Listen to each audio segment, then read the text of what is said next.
Hello बच्चों, हमारा आज का विषय है विशेषण।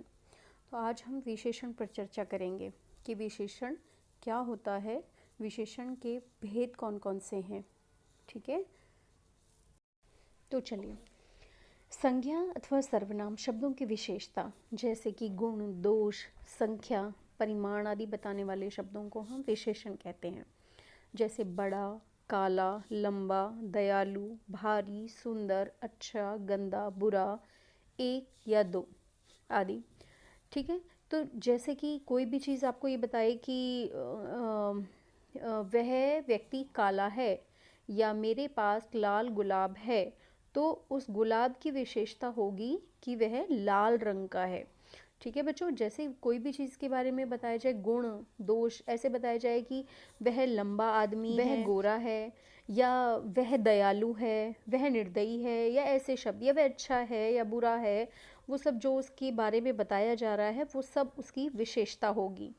तो आइए अब हम उसके भेदों के बारे में बात करते हैं। विशेषण के मुख्यतः 4 भेद होते हैं: गुणवाचक विशेषण, परिमाणवाचक विशेषण, संख्यावाचक विशेषण और सार्वनामिक विशेषण।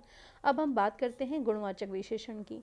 गुणवाचक विशेषण होता है कि जिन विशेषण शब्दों से संज्ञा अथवा सर्वनाम शब्दों के गुण या दोष का बोध हो, वह गुणवाचक विशेषण कहलाते हैं। इसमें कहूँ काला बंदर दौड़ रहा है, तो बंदर क्या है? बंदर एक संज्ञा है, उसकी क्या विशेषता बताई जा रही है कि उसका रंग काला है। ठीक है बच्चों, तो ये हुआ आपका गुणवाचक विशेषण। मैं खट्टी इमली नहीं खाता हूँ, इमली की विशेषता है कि वह खट्टी है। ठीक है, तो खट्टा और काला किसी के गुण और रंग के बारे में बता रहे हैं, वो उसकी विशेषता बताते हैं, इसलिए यह गुणवाचक विशेषण है। गुणवाचक विशेषण है 4 प्रकार के होते हैं: गुण, दोष, रंग, रूप या समय। गुण दोष जैसे अच्छा, बुरा, कायर, वीर, डरपोक, भला, सुंदर, यह सब। रंग है लाल, हरा, पीला, कोई भी रंग हो सकता है। रूप कि उसका रूप बहुत सुंदर है, कुरूप है, आकर्षक है, मनोहारी है, ये सब। समय अगला, पिछला, दोपहर, सवेरा, ताजा। तो ये सब चीज़ों के बारे में जो हमें ज्ञान कराए वह गुणवाचक विशेषण में आता है। ठीक है बच्चों, तो अब हम हमारा जो अगला विशेषण का भेद है परिमाणवाचक विशेषण, हम उसे पढ़ेंगे। जिन विशेषण शब्दों से किसी वस्तु की निश्चित या अनिश्चित मात्रा, परिमाण, नाप या तोल आदि का बोध है, परिमाणवाचक विशेषण कहलाते हैं। जैसे थोड़ा, बहुत, 3 गाड़ी इत्यादि। समझ गए बच्चों?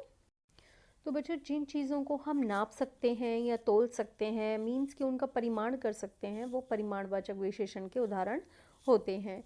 4 मीटर कपड़ा दे दो, कितना कपड़ा चाहिए उन्हें? 4 मीटर। तो 4 मीटर एक परिमाण है। ठीक है, कि आप उसको नाप के बता सकते हो कि ये कपड़ा 4 मीटर है। 2 किलो चीनी ला दो, चीनी का वेट कितना बताया है, परिमाण कितना बताया हुआ है, मतलब कि तोल कितना है, कितनी चीनी चाहिए? 2 किलो। तो 2 किलो, 4 मीटर, कपड़े और चीनी का परिमाण आपको बता रहे हैं। तो ऐसे शब्द जो होते हैं वो परिमाणवाचक विशेषण कहलाते हैं। परिमाणवाचक विशेषण के 2 भेद होते हैं, एक होता है निश्चित परिमाणवाचक और दूसरा है अनिश्चित परिमाणवाचक विशेषण। तो निश्चित परिमाणवाचक में जिन शब्दों से वस्तु की निश्चित मात्रा का ज्ञान हो कि आपको 4 किलो चाहिए, 5 किलो चाहिए, 10 किलो चाहिए, या 3 ग्राम चाहिए, 20 ग्राम चाहिए, तो जो आपको निश्चित मात्रा का बोध कराए वो निश्चित परिमाणवाचक होता है। और जो अनिश्चित का कराए, मान लीजिए आपसे कोई कहता है कि एक दुकानदार के पास एक बच्चा पहुंचता है और वो कहता है कि अंकल जी थोड़ी सी चीनी दे दो, अंकल जी थोड़ी सी नमकीन दे दो। तो थोड़ी सी, उसका वेट उसको नहीं पता एग्जैक्टली कि उसे कितना चाहिए, तो ये आपके अनिश्चित परिमाणवाचक विशेषण का उदाहरण होते हैं। तो अब हमारा अगला भेद हम पढ़ेंगे संख्यावाचक विशेषण। वे विशेषण जो किसी संख्या या सर्वनाम की निश्चित संख्या, अनिश्चित संख्या, क्रम या गणना का बोध कराते हैं, उन्हें संख्यावाचक विशेषण कहते हैं। जिस चीज़ को आप गिन सकते हैं या आप उसका सीक्वेंस बता सकते हैं, क्रम 1 2 3 5 6 ये सब। तो और या फिर जैसे मान लीजिए कक्षा में आपसे कहा जाता है कि कितने बच्चे हैं, तो जो कितने बच्चे हैं वो उनकी संख्या है, वो आप संख्यावाचक विशेषण का उदाहरण होते हैं। 2 कुत्ते भौंक रहे हैं, कितने कुत्ते भौंक रहे हैं? 2 कुत्ते। 4 लड़के खेल रहे हैं। कितने लड़के खेल रहे हैं बच्चों? 4 लड़के खेल रहे हैं। तो जिन चीज़ों को आप गिन सकें या आप उनका क्रम बता सकें वो आपका संख्यावाचक विशेषण में आता है। ठीक है, तो जैसे परिमाणवाचक के 2 भेद होते हैं उसी तरह आपके संख्यावाचक के भी 2 भेद होते हैं। निश्चित संख्यावाचक विशेषण और अनिश्चित संख्यावाचक विशेषण। जिन विशेषण शब्दों से निश्चित संख्या का बोध हो वह निश्चित संख्यावाचक में आता है। मान लीजिए एक लड़का आम खा रहा है, तो आप बिल्कुल कंफर्म्ड हैं, बिल्कुल निश्चित हैं कि कितने लड़के आम खा रहे हैं, आपको पता है। आपसे कोई पूछ ले कि मैदान में कितने लड़के खेल रहे हैं, तो आप गिन के उनको बता पाएँ 4 लड़के खेल रहे हैं, 5 खेल रहे हैं, 10 खेल रहे हैं, तो वह आपकी निश्चित संख्या परिमाणवाचक विशेषण में आता है। और मान लीजिए अगर इसके विपरीत आपने ये कह दिया कि मैदान में कुछ लड़के खेल रहे हैं, तो वह आपका अनिश्चित संख्यावाचक विशेषण के उदाहरण में आ जाएगा। इसी प्रकार जिन विशेषण शब्दों से निश्चित संख्या का बोध ना हो उन्हें अनिश्चित संख्यावाचक विशेषण कहते हैं। जैसे कुछ रसगुल्ले खा लो, आपको पता नहीं है कितने, 2 खाएंगे, 3 खाएंगे, 4 खाएंगे, या आपसे ये नहीं कहा जा रहा 1 खा लो, कुछ खा लो, मतलब आपकी मर्जी है, आप कितने ही खा सकते हैं। अगर आपसे कहा जाए कि 1 रसगुल्ला तो खा लो, 1 रसगुल्ला खा लो, तो 1 उसको आप गिन सकते हैं, आप उसकी संख्या बता सकते हैं कि 1 खाया जा रहा है।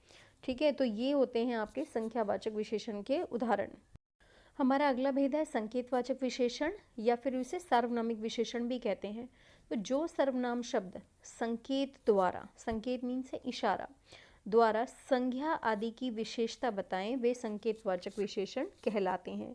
मान लीजिए एग्जाम्पल है, वे कुत्ते जा रहे हैं। वे एक सर्वनाम शब्द है और कुत्ते संज्ञा है, तो संज्ञा की जो विशेषता बताई जा रही है यहाँ पर वही सर्वनामिक शब्द होगा। मान लीजिए यहाँ पर वे सर्वनामिक शब्द है, वो वे की तरफ इशारा कर रहे हैं कि वो देखो कुत्ते जा रहे हैं। यह लड़का सुंदर है, यह एक सर्वनाम शब्द है और लड़का एक संज्ञा है। तो लड़के की जो उसकी विशेषता की तरफ इशारा किया जा रहा है, संकेत किया जा रहा है, यह लड़का सुंदर है। तो ऐसे शब्द संकेतवाचक विशेषण कहलाते हैं। संकेतवाचक विशेषण सर्वनाम शब्दों से बनते हैं, इसलिए इन्हें सार्वनामिक विशेषण भी कहते हैं। क्या होता है कि सर्वनाम के तुरंत बाद कोई अगर संज्ञा होती है तो वह विशेषण कहलाती है। वे कुत्ते जा रहे हैं, वे एक सर्वनाम शब्द है, उसके तुरंत बाद संज्ञा है कुत्ते। वे कुत्ते जा रहे हैं, तो कुत्ते से पहले जो सर्वनाम शब्द आया वो सर्वनाम न कहलाकर सार्वनामिक विशेषण बन जाता है।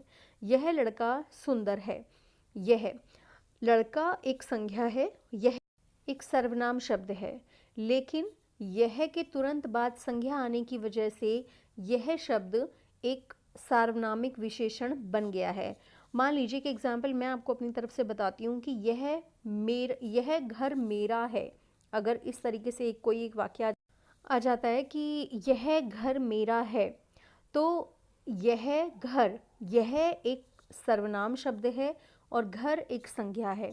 सर्वनाम शब्द के तुरंत बाद संज्ञा आने की वजह से यह शब्द सार्वनामिक विशेषण बन जाएगा। लेकिन अगर वाक्य कुछ इस प्रकार हो कि यह मेरा घर है, तो मेरा के बाद, मेरा शब्द के बाद संज्ञा आई है, मेरा शब्द के बाद घर है, तो यह मेरा घर है में मेरा सार्वनामिक विशेषण होगा। आई होप आपको समझ में आ गया होगा बच्चों। अगर फिर भी कोई डाउट है तो आप कमेंट बॉक्स में मुझे लिखेंगे और मुझे बताएंगे कि मैं अगले किस टॉपिक पर वीडियो बनाऊं। अगर आपको अपने एग्ज़ाम्स में हिंदी विषय में किसी भी तरीके की कोई भी मदद चाहिए तो आप मुझे कमेंट बॉक्स में लिख सकते हैं। मैं उस विषय पर वीडियो बनाकर आपकी मदद ज़रूर करने की कोशिश करूँगी। धन्यवाद।